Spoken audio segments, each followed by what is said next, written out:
प्रहार संघटनेच्या मराठवाडा अध्यक्षपदी doctor JK. Jadhav यांची नियुक्ती करण्यात आल्याचे प्रहार संघटनेचे आमदार बच्चू कडू यांनी माध्यमांद्वारे स्पष्ट केले आहे।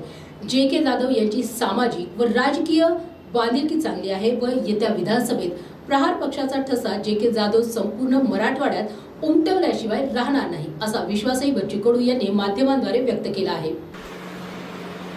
जे.के. जाधव वैजापूर यांची आपण मराठवाडा अध्यक्ष म्हणून आज रोजी निवड करतो आहे आणि हे स्वतः MBA झालेले आहे। 50-60 सुद्धा त्यांच्या संस्था आहे।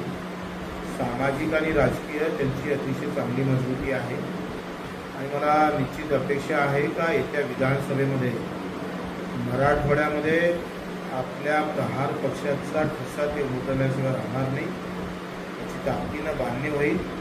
प्रत्येक जिल्हा प्रमुखाकडे जाऊन त्यांचे काय अडीअडचणी आहे समजून घेऊन त्यांना कशा पद्धतीने मदत करता येईल ते जाधव साहेबांनी मान्य केलेलं आहे आणि नेमका काही वेळातच या 1-2 महिन्यातच एक मराठवाडा आणि पुऱ्या राज्याचं अधिवेशन आपण संभाजीनगरला प्रहार पक्षाचं ठेवणार आहोत।